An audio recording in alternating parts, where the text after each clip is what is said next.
आप सभी का मेरे चैनल पर एक बार फिर से स्वागत है।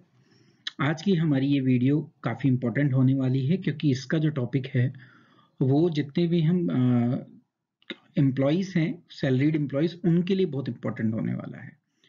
आज इस वीडियो में हम इनकम टैक्स कैलकुलेटर को देखेंगे जो फाइनेंशियल ईयर की बात करी जाए तो 2022-23 पर एप्लीकेबल है, जो अभी मार्च मंथ से स्टार्ट हुआ है। और अगर असेसमेंट ईयर की बात करें तो वो 2023-24। हम एक एक्सेल सीट के माध्यम से देखेंगे कि हम इनकम टैक्स कैलकुलेशन इजीली कैसे कर सकते हैं, स्पेशली गवर्नमेंट एम्प्लॉय, क्योंकि वो उसके अकॉर्डिंग ही सेटअप की गई है। ये एक्सेल सीट भी आपको फ्री में डिस्क्रिप्शन बॉक्स में मिलेगी। आप इसको वहां से डाउनलोड कर अपना टैक्स की प्लानिंग कर सकते हैं, एक इफेक्टिव टैक्स प्लानिंग कर सकते हैं। 12 मंथ में अपनी टोटल टैक्स को डिवाइड कर सकते हैं। आप अपना यहाँ से टोटल टैक्स इजीली कैलकुलेट कर लेंगे, आपको दिक्कत बिल्कुल नहीं होगी। इसमें मैंने ओल्ड टैक्स रिजीम मतलब कि ओल्ड टैक्स स्लैब के अकॉर्डिंग भी आपकी एक सीट दे रखी है, जहां से हम डिडक्शन के साथ टैक्स की कैलकुलेशन कर सकते हैं। साथ ही साथ हम न्यू टैक्स रिजीम जो डिडक्शन नहीं लेना चाहते, अगर उसके अकॉर्डिंग करना चाहते हैं तो वो उसके थ्रू भी कर सकते हैं। ऑल्सो जब ये दोनों सीट उसमें अवेलेबल है तो आप इनकी कंपैरिजन भी कर सकते हैं। तो ये वीडियो सभी के लिए इंपॉर्टेंट होने वाली है, तो आप सभी वीडियो के अंत तक बने रहिएगा। आप इजीली समझ पाएंगे कि हम कितने सिंपल वे में अपने टैक्स की कैलकुलेशन यहाँ पर इफेक्टिवली और इजीली कर सकते हैं। तो चलिए अब नेक्स्ट पार्ट में चलते हैं, जहां पर हम देखेंगे उस एक्सेल सीट को जिसके बेस पर हम अपना टैक्स कैलकुलेट करेंगे।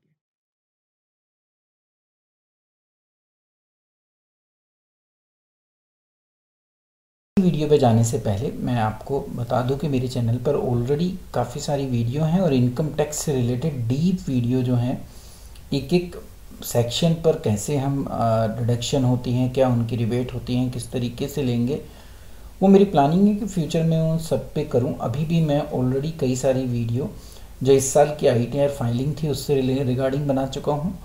ऑब्वियसली है टीचिंग से रिलेटेड भी कुछ वीडियो हैं जो हमारे डिपार्टमेंट से रिलेटेड होती हैं, वो भी इस चैनल पर मिल जाएंगी। आज जो एक लेटेस्ट वीडियो है वो प्रमोशन पॉलिसी जो क्लास 9th और 11th के लिए आई है, उसके ऊपर भी वीडियो ऑलरेडी रिलीज़ हो चुकी है। हम अपने अपार के ग्रेड कैसे दे सकते हैं वो भी वीडियो है। ITR से रिलेटेड मैं आपको बता ही चुका हूँ पहले से, और इस ऐसी ही डिफरेंट वीडियो आपको मेरे इस चैनल पर मिल जाएगी। तो चलिए आज अभी हम चलते हैं अपने उस टॉपिक पर जो हमारी इस वीडियो का मेन टॉपिक है। तो आज हम देखेंगे कि हम जो ये फाइनेंशियल ईयर है 2021-22 और असेसमेंट ईयर की बात करें तो 2022-23, उसमें हम टैक्स कैलकुलेट कैसे करें, क्योंकि मार्च का महीना है। मार्च से हमें टैक्स जो है नेक्स्ट फाइनेंशियल ईयर के लिए डिडक्ट कराना होता है, तो वो हमसे उसकी अमाउंट भी पूछा जाता है। और कई जो DDOs हैं स्कूल्स के अंदर या डिफरेंट डिपार्टमेंट के अंदर, वो उसको अपने आप पिछले साल की कैलकुलेशन को 12 से डिवाइड करके निकाल लेते हैं।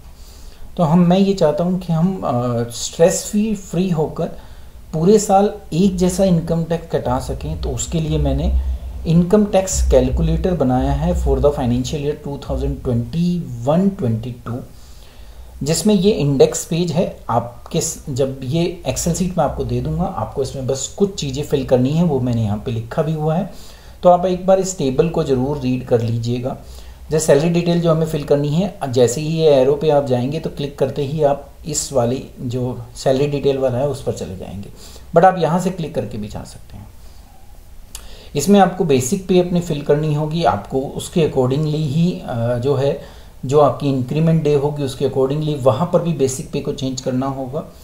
साथ ही साथ कुछ जो कलर से हाईलाइटेड मैंने कर रखा है उन पोर्शंस में आपको कुछ डिटेल फिल करनी होगी, वो अभी हम देखेंगे कैसे करेंगे।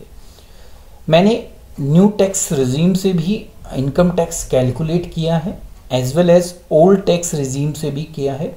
अगर हम ओल्ड टैक्स में जाएंगे जो डिडक्शन हमें लेनी होंगी, तो वो डिडक्शन का बेनिफिट है, इसीलिए हम ओल्ड टैक्स में जाते हैं। तो वो डिडक्शन को कैसे हम फिल करें जिससे हमारा एक्यूरेट टैक्स निकल कर आ सके और हम मंथली उसको इजीली डिवाइड कर लें। ये 7th पे मैट्रिक्स है, तो ये आपके लिए नहीं है, ये मेरे लिए थी। यहाँ पर आपको इसको यूज़ भी नहीं करना और ना ही आप इसको ओपन कर पाएंगे। ये पीएम का मतलब per month income tax deduction है। जिस वाली जो शीट्स है इसके ऊपर आप अपनी पर मंथ की कैलकुलेशन को देखेंगे और उसको फिर आप इस सैलरी डिटेल में फिल करेंगे। कैसे, ये हम इस वीडियो में समझेंगे। बेसिक सोर्स डाटा है, ये भी आपके लिए कोई ज़्यादा इंपॉर्टेंट नहीं है, जो होगा वो मैं आपको बता दूंगा। तो अब एक एक करके हम इनको समझते हैं कि किस तरीके से हम फाइनेंशियल ईयर 2021-22 कैलकुलेट करेंगे। सबसे इंपॉर्टेंट हमारे लिए हमारी सैलरी है, तो सैलरी डिटेल पे आप जाएंगे। जब आप सैलरी डिटेल पे जाएंगे तो इस तरीके से आपको एक इंटरफेस ओपन होके आएगा। जहाँ जहाँ ये आपको कलर दिख रहे हैं ये अभी आपके लिए इम्पोर्टेंट है। आप देखेंगे तो जैसे ही आप उस पर जाएंगे और वहाँ पर अपना कर्सर लेके जाएंगे तो आपको ये भी मिल जाएगा कि वहाँ से आपको क्या यूज़ करना है, वो भी आपको यहाँ पर इजीली रीड करके आप उनको फिल कर सकते हैं। मैं भी इस वीडियो के थ्रू आपको बताऊँगा। कुछ सेल्स हैं जिस पे आप एसेस नहीं कर सकते, तो आप उनके साथ छिड़कानी नहीं करेंगे, मैं ये एज्यूम करता हूँ, और आप इसको पूरी तरह से जो है मानेंगे। सबसे पहला काम अगर आप देखेंगे तो देखिए, आपको ये पता है कि फाइनेंशियल ईयर में ये मंथ होंगे। तो मार्च 2022 से स्टार्ट होकर फेब 2023 तक की हमें जो है सैलरी डिटेल को यहाँ पर फिल करना होता है। ऑटोमेटिक ये करेगा, आपको ज़्यादा कुछ नहीं करना। पहला काम आपको यहाँ होगा जहाँ पर आप अपना लेवल सेलेक्ट करेंगे। तो लेवल आपको जानने के लिए एक बार आप पे कमीशन में हैं, वैसे तो मुझे पता है कि आप लोग जिस लेवल पर काम कर रहे हैं आपको अपना लेवल पता होगा। लेवल 7 अगर हम बात करें टीचिंग जॉब में तो ये टीजीटी के लिए होता है, जहाँ पर जो ग्रेड पे है वो 46 है। टीजीटीज अगर एमएससीपी ले चुके हैं तो ग्रेड पे चेंज होगा, तो उसके अकॉर्डिंगली यहाँ पे लेवल भी चेंज करना पड़ेगा। बट अभी मैंने एक सिंपल बात बताई है कि अगर कोई लेवल 7 में है दैट्स मीन्स वो जो है 46 के ग्रेड में है, तो आप ग्रेड पे के अकॉर्डिंग यहाँ पे लेवल को सिलेक्ट कर लेंगे। ठीक है, अब जैसे हमने कहा कि हम चलो टीजीटी हैं और लेवल 7 में काम करते हैं, तो लेवल 7 यहाँ पे हम सिलेक्ट कर लेंगे। आपको चेंज करना है तो कैसे करेंगे, देखिए आप इस पर क्लिक करेंगे, ये आपको ड्रॉप डाउन मिल जाएगा। इस ड्रॉप डाउन में सारे लेवल लिखे हैं जितने भी 7 पे कमीशन में हैं। आप जिस भी लेवल पे काम करते हैं वो आप यहाँ पर सिलेक्ट कर सकते हैं। मैं चेंज करके दिखा देता हूँ। जैसे ही मैं लेवल 8 करूँगा तो वहाँ पे 48 आ जाएगा, देखिए 48 आ गया। तो आप इसके अकॉर्डिंगली सिर्फ इसी को चेंज करेंगे। यहाँ आपको एसएस से नहीं मिली हुई है, आप इसको चेंज नहीं कर पाएंगे, आपको सिर्फ यहीं चेंज करना है। जब आप इसको चेंज कर लेंगे तो 48 में हमें पता है कि जैसे आपकी हम कहेंगे हमारी बेसिक पे लेवल 48 के अंदर मेरे हिसाब से अगर स्टार्टिंग कोई करता है तो आपको पता ही है कि स्टार्टिंग पे क्या होगी उसकी 47,600। हम अज्यूम करते हैं कि अभी अगर मान लिया उसकी जो है 55,200 पे चल रही है आपकी, जो भी है इसको यूज़ करेंगे यूज़र उनकी, तो आप यहाँ पे 55,200 सेलेक्ट कर लेंगे। जैसे ही आप इसको सिलेक्ट करेंगे आप देखेंगे कि डाटा अपने आप चेंज हो रहा है। तो पहली चीज़ जो आपको सिलेक्ट करना है वो लेवल है। लेवल के बाद आप अपनी पे सिलेक्ट करेंगे, दोनों ड्रॉप डाउन के माध्यम से ही होगा। फिर जो इम्पोर्टेंट चीज़ आती है वो आती है कि आपकी इंक्रीमेंट कब लगती है। अगर इंक्रीमेंट का मंथ जुलाई है तो आप यहाँ पर जो है बेसिक को चेंज करेंगे, इससे अगले लेवल पे लेके जाएंगे, वो लेवल आपको अपने आप पता चल जाएगा। इससे आगे वाला लेवल यहाँ पर अपने आप आ जाएगा। देखिए मैं आपको दिखाऊँ, बेसिक अगर आपकी 50 जुलाई में आपकी इंक्रीमेंट लगती है तो आपकी बेसिक होगी इससे अगली, तो हम 55 से आगे जाएं तो ये 56,900 आ जाएगा, ये आ जाएगा। एक काम और करना पड़ेगा क्योंकि अब जनवरी में भी इंक्रीमेंट डे है, तो आपको एक बार यहाँ पर भी इसी को 56,900 को सिलेक्ट दोबारा से करना पड़ेगा। तो अगर जुलाई में है तो इस तरीके से काम करेंगे हम, और अगर जुलाई नहीं है और जनवरी है तो 55 यहाँ है, आप जुलाई में भी 55 ही रखिए, ऊपर चले जाइए, ये रहा 55। और जनवरी में तो वो चेंज होगा क्योंकि जनवरी आपकी इंक्रीमेंट डेट है। तो ये सिस्टम होगा। अगर जनवरी होगी और जुलाई होगी तो आपको यहीं पर चेंज करना पड़ेगा। तो ये सिस्टम आपको फिल करना पड़ेगा। सबसे पहले ये बेसिक जो आपकी एक रिक्वायरमेंट है वो बेसिक पे आपको फिल करनी पड़ेगी with your increment date. Level सबसे इंपॉर्टेंट है, उसी से ये सब कुछ आएगा। पहली चीज जो आपको ध्यान में रखनी है। दूसरी जो चीज हमें ध्यान में रखनी है वो ध्यान में रखनी है कि आपका टीए का एंटाइटलमेंट कितना है। तो टीए क्योंकि हमें पता है, मैंने सारा जितना भी सेंट्रल पे है उन सबके लिए बनाया है, तो ये सिर्फ टीचिंग डिपार्टमेंट के लिए नहीं, किसी भी डिपार्टमेंट के लिए है। तो टीए जितने एप्लीकेबल है वो सारे मैंने यहाँ पर लिख रखे हैं। आप इनको यहाँ पर इजीली सेलेक्ट कर सकते हैं। जो भी आपका टीए का रेट आपको एप्लीकेबल है, 36 है तो 36, अगर 72 है तो आप 72 कर दीजिएगा, वो चेंज होकर अपने आप आ जाएगा। ये उस टीए पर डीए है जो अपने आप कैलकुलेट होगा जैसे ही आप यहाँ पे सिलेक्ट करेंगे। तो ये आपको नहीं करना, आपको सिर्फ यहाँ से टीए को चूज करना है, कौन सा टीए आपका है। मैंने फिर 36 कर दिया, तो ये आपको ध्यान में रखना है। अब अगला जो इंपॉर्टेंट क्वेश्चन बनता है इसके अंदर वो एचआरए की रेट का है। तो वो यहाँ एचआरए की रेट देखिए, अगर हम दिल्ली में काम कर रहे हैं तो 27 ही है, कोई दिक्कत नहीं है। जितनी भी वो सिटीज़ हैं जहाँ पर 27 एप्लीकेबल है वो तो यहाँ से आई जाएगी। बट अगर आप किसी ऐसी सिटी में काम करते हैं जहाँ की रेट इनमें से कोई है तो आप इनको भी सिलेक्ट कर सकते हैं। जीरो लेने का एक बेसिक पर्पज़ था कि जो गवर्नमेंट अकोमोडेशन में रहते हैं उनके लिए वो जीरो हो जाती है, तो वो उसके लिए लिया गया है। बाकी जीरो की रेट कहीं नहीं होती है, तो ये भी मैं आपको यहाँ पर क्लियर करता चलूँ। तो एचआरए की रेट भी आप यहाँ से सेलेक्ट कर सकते हैं। अगला काम जो था आपका, बाकी चीज़ें वो ऑटोमेटिकली ले लेगा और यहाँ पर आप चेंज कर भी नहीं सकते, तो ये भी आपको ध्यान में रखना है। अब उसके बेस पर आपकी ग्रोस सैलरी आ जाएगी। अगर कोई अदर अलाउंस मिलते हैं तो आप उनको यहाँ पर लिख सकते हैं, वो आपको यहाँ पर ईजिली ऑप्शन मिल जाएगा लिखने का, तो वो आप यहाँ पर वो लिख सकते हैं। अब ग्रोस सैलरी आ गई, अब हमें डिडक्शन पर भी फोकस करना है। तो डिडक्शन में सबसे पहला जो क्वेश्चन आपको यहाँ आता है वो ये आता है कि आप एनपीएस में हैं, जीपीएफ में हैं। तो अगर 2004 से पहले हैं तो आप जीपीएफ में होंगे, तो आप यहाँ से जीपीएफ ले लीजिएगा। जीपीएफ लेने के बाद आपको एक काम और करना पड़ेगा। देखिए यहाँ पे चेंज नहीं हुआ क्योंकि एनपीएस की डिडक्शन आ रही है, अभी जीपीएफ नहीं आया। जीपीएफ जब आप यहाँ सेलेक्ट कर ले तो आपको यहाँ पर जीपीएफ का अमाउंट लिखना पड़ेगा। जैसे ही आप यहाँ पे जीपीएफ अमाउंट लिख देंगे तो वो आपको फिर नीचे मिल जाएगा अपने आप वही लिखा हुआ। तो ये एक आपको काम करना है। और अगर आप एनपीएस कर देंगे यहाँ पर, तो यहाँ आपको इंश्योर करना है कि ये यहाँ डिलीट हो, जब भी ये कैलकुलेट यहाँ पर करेगा। ये 10% ऑफ बेसिक प्लस डीए का है, वो अपने आप वो ऑटोमेटिकली काउंट कर लेगा, आपको नहीं निकालने की ज़रूरत है। बट आपको यहाँ से कुछ भी नहीं होना चाहिए, अगर यहाँ आप लिखा छोड़ देंगे तो नहीं आएगा। तो ये आपको ध्यान रखना है एनपीएस और जीपीएफ के केस में। अब डीजीएचएस को देख लेते हैं। डीजीएचएस की भी दो कंडीशंस हैं, वो भी यहाँ पे मैंने लिख रखी हैं कि आपको अगर डिडक्शन आप कटवाते हैं तो आप यहाँ पे यस करेंगे। उसके साथ ही साथ जब आप यहाँ यस कर देंगे तो फिर आप यहाँ से अमाउंट सेलेक्ट करेंगे। जितने भी अमाउंट हैं वो मैंने यहाँ पर ले लिए हैं, तो आप इन अमाउंट को ले लेंगे, ठीक है। अगर आपका जीपीएफ कटता, डीजीएचएस कटता है तो। बट अगर स्पाउस भी वर्किंग है तो फिर ऑब्वियसली आप दोनों में से कोई एक ही लेगा। तो मैं मानता हूँ कि आप जैसे नहीं ले रहे तो आप यहाँ नो कर देंगे। उस नो के साथ साथ आपको यहाँ पर निल सेलेक्ट करना पड़ेगा, नहीं तो ये नहीं आएगा। तो आप जैसे ही यहाँ पर निल लेंगे ये जीरो हो जाएगा अपने आप ही। तो ये आपको देखना है डीजीएस से रिगार्डिंग। सीजीईआईएस की भी ऑप्शन, एक इम्पॉर्टेंट डिडक्शन हमारी आती है अगर हम इस पूरे फॉर्मेट को देखें तो वो आती है सीजीईआईएस।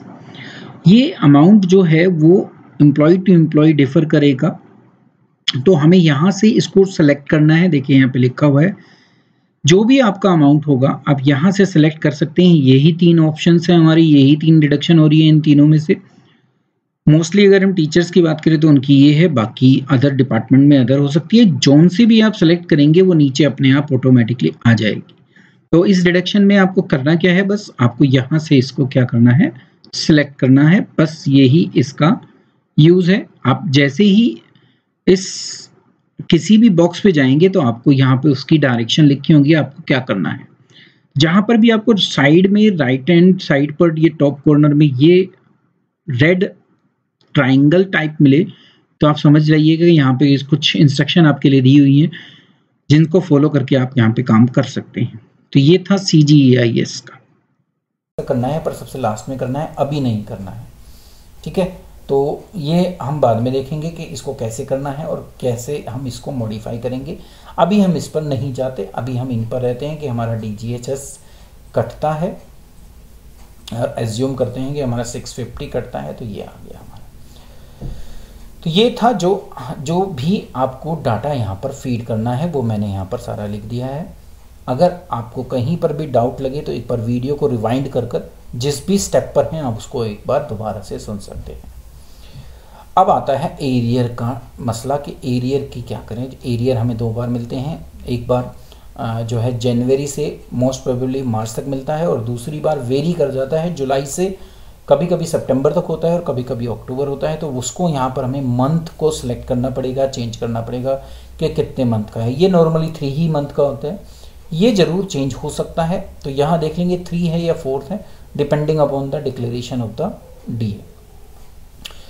CEA आपको मिलता है तो आप यहीं लिखेंगे और कहीं नहीं लिखेंगे। सेम बात बोनस की है, बोनस भी आप यहाँ पर लिखेंगे। अगर पे एरियर है तो आप उसको यहाँ पर लिख सकते हैं, वो ये अपने आप कैलकुलेट कर लेगा।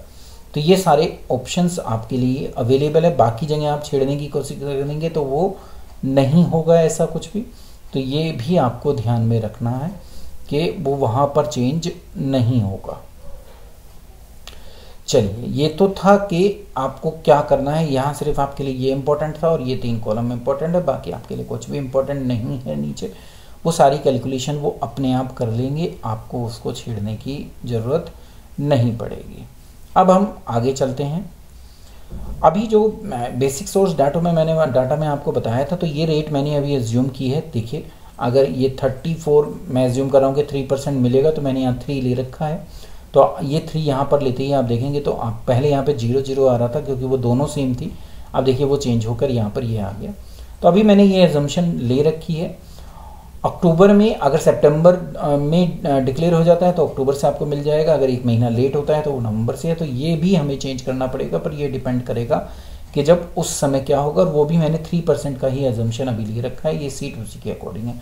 तो दोनों जगह भी मैंने 3% से लिया है। ये बेसिक डाटा सोर्स से आया है। इंडेक्स में अगर हम जाएं तो यहाँ से आया है। इससे आपका कोई लेना देना नहीं है। आप इसमें कोई भी चीज़ चेंज नहीं कर पाएंगे। सिर्फ ये एक इम्पोर्टेंट पार्ट है इसके अंदर, बाकी कुछ नहीं है। तो चलिए, सैलरी डिटेल का काम हमारा पूरा हो गया। तो अब हम आते हैं income tax calculation under new regime. यहाँ आपको कुछ भी नहीं करना है, सारा डाटा फील्ड है। बस अगर कोई आपको अलाउंस मिलता है तो वो यहाँ पर आ जाएगा। बोनस है तो वो भी वहाँ से उठ के आएगा, आपको उसको डालना नहीं है। एरियर यहाँ अपने आप आ जाएगा। आपको कोई और MSCP वगैरह का एरियर मिला है तो उसको आप यहाँ जरूर लिख सकते हैं। चिल्ड्रन एजुकेशन भी वहीं लिखना है, यहाँ नहीं लिखना है, यहाँ ऑटोमेटिकली आ जाएगा। सेविंग बैंक अकाउंट पर अगर इनकम इंटरेस्ट की इनकम है तो आप उसको वो यहाँ पर लिख सकते हैं, उसकी रिबेट भी आप लिख सकते हैं। तो ये एक ऑप्शन यहाँ पर ये है जिनको आप एसेस करेंगे। बाकी सारे वो अपने आप लेगा, आपको नहीं लेना। देखिए, मैंने यहाँ पे कुछ भी फिल नहीं किया है, ऑटोमेटिकली वहाँ से लिखा है। अब देखिए, अगर हम सैलरी डिटेल पे जाएं और मैं यहाँ पर बोनस में जो बोनस मैं कहूँ कि इस माने कि हमें बोनस क्या मिलता है, 6908 मिलता है। तो जैसे ही मैं यहाँ पर बोनस लिखता हूँ, आप देखेंगे कि इनकम टैक्स रिजीम में वो अपने आप आ जाएगा। तो ये अपने आप आएगा। आपको मान लिया आपके बच्चे हैं, चिल्ड्रन एजुकेशन अलाउंस मिलता है, 2 बच्चों का मिलता है, 54 मिल रहा है, तो वो भी यहाँ पर आप लिखेंगे और वो ऑटोमेटिकली यहाँ पर आ जाएगा। आपको उसको चेंज करने की, यहाँ पर लाने की ज़रूरत नहीं है। सिर्फ एक MSCP का एरियर है जो वहाँ से ही आएगा, पर वो वहाँ पे आपको लिखना पड़ेगा। अब ये आ गई उसकी कैलकुलेशन जो ऑटोमेटिक है। आपको यहाँ पर भी कुछ नहीं करना, आप इनको चेंज भी नहीं कर सकते हैं। तो देखिए, टैक्स कैलकुलेट हो चुका है, सेस अपने आप लग चुका है। तो ऑटोमेटिकली सारे काम कर लिए, क्योंकि न्यू टैक्स रिजीम में कोई डिडक्शन नहीं मिलती, तो ये टैक्स कैलकुलेट हो जाएगा। अब इसको और आप ओल्ड टैक्स रिजीम में कंपेयर भी कर सकते हैं कि कहाँ आपके लिए कौन सा चूज़ करें जो आपके लिए बेनिफिशियरी रहे। पर जब ओल्ड टैक्स रिजीम में जाएंगे तो उससे पहले आपको डिडक्शन पे जाना पड़ेगा। आप यहाँ से भी जा सकते हैं और इंडेक्स में जाकर आप जो है डिडक्शन पर क्लिक कर भी डिडक्शन पे आ सकते हैं। सबसे इम्पोर्टेंट आए हैं अपने नेक्स्ट पार्ट पर, जिसमें हम डिडक्शन को देखेंगे। तो कुछ जो जितने भी एम्प्लॉइज हैं वो HRA की डिडक्शन लेते हैं।